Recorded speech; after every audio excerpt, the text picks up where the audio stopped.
The number one cause of death of the children in America is gun violence.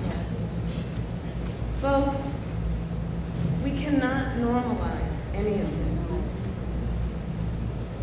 These are the lives of our children. And as someone who has fought my entire career to try to end this violence, I know some of the answers are pretty straightforward. It is reasonable that you might want to know before someone can buy a gun whether they have been found by a court to be a danger to themselves or others. Common sense would suggest background checks and red flag laws might avoid that danger. And consider weapons of war.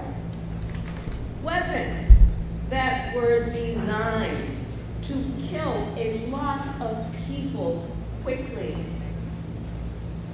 It's just common sense to believe that they have no place on the streets of a civil society.